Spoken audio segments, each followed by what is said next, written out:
guys, this is Aaron and Kat. Yeah, and today we're gonna go over tons of common filmmaker and photography mistakes that we've made with dealing with clients, and we thought we'd share some pretty cool stories with you. So, let's get into it. Let's go. Let's go! Now. Booyah! Whoosh, whoosh, whoosh, whoosh. Okay. Alright guys, so the first thing we want to talk about is not making the client feel confident or comfortable enough. Because believe me, this is the very important part of any shoot. If client doesn't feel comfortable with you, they cannot really open up, they cannot really pose, they cannot just, they don't feel the vibe, you know? And that's important, really important. So for example, when I was working as the model for one of the photographers, this guy was a very silent person, like generally it was his nature, but it was an awkward silence there, and I was kind of trying to like keep up the pace and talk with him, but he just didn't really want to support the conversation, and he was like all awkwardly silent, and it just didn't go well for me. Even though the photos came out okay, like I didn't enjoy this experience at all. And this is kind of photographer's job to keep talking, because really, when model or client is coming to you, they are expecting to get this kind of like energy, and they expect to get some help from you. And if you are not talking, that's a very bad sign. A lot of times your personality will get you jobs as a photographer. For instance, if you're really good at working with people and being really confident in your actions, people listen to you and they hear that in your voice and they can tell like, okay, this guy knows what he's talking about. If you're confident and you make people feel comfortable, you'll definitely one step ahead of the game with being a photographer. All right, so a good one, hold on. Protecting yourself.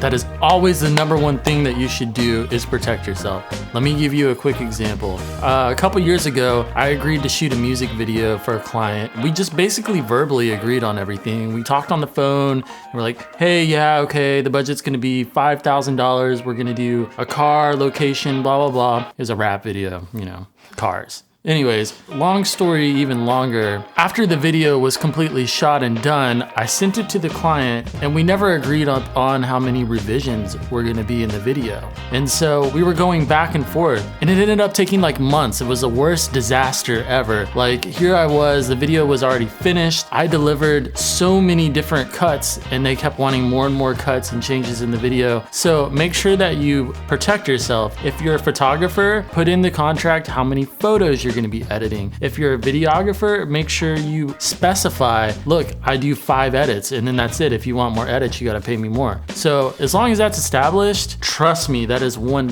huge nightmare that you don't wanna be involved in.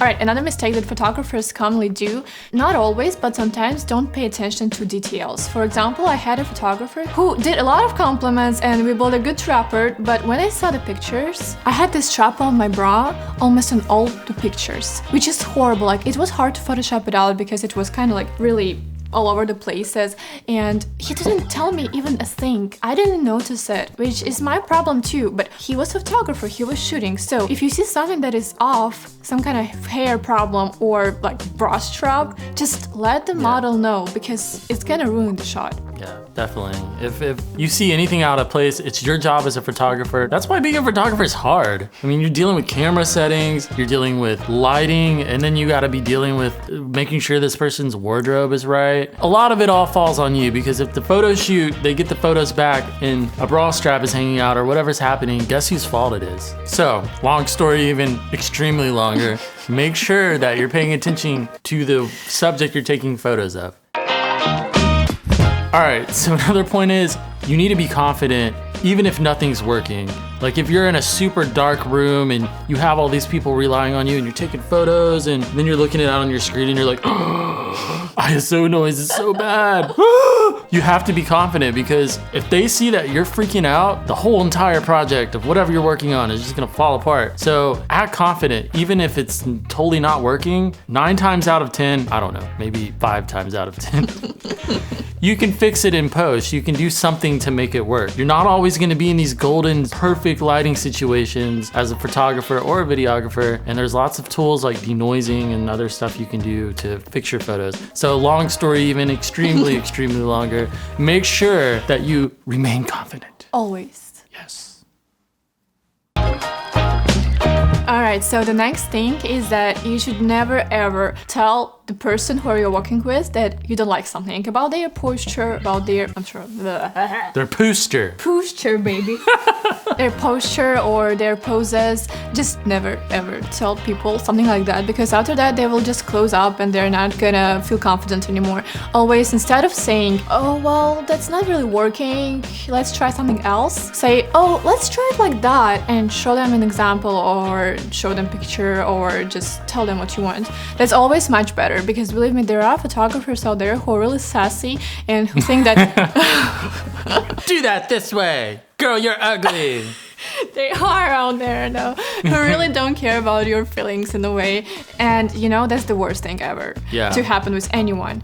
Or sometimes there are photographers who have these kind of jokes and this kind of manner of talking, and they're not trying to offend you, but it turns out very offensive. So just make sure that you are If polite. you're a joker, be a polite joker. Polite Keep joker. it at a minimum, or a PG level at least. Yeah, just imagine that you're talking to a person who doesn't have a sense of humor at all to be safe, you And know? there's a lot of people that don't have senses of humor, oddly enough. I'm not one of them. I hope I'm not too, but just to be safe. They're out there.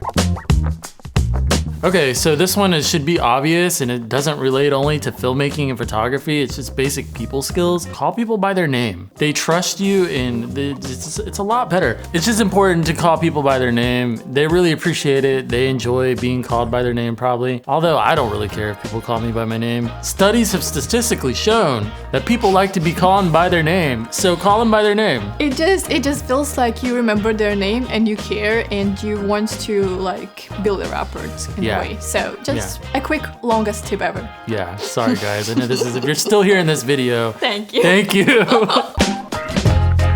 All right, this is again something like basic human skills, basic relationship skills.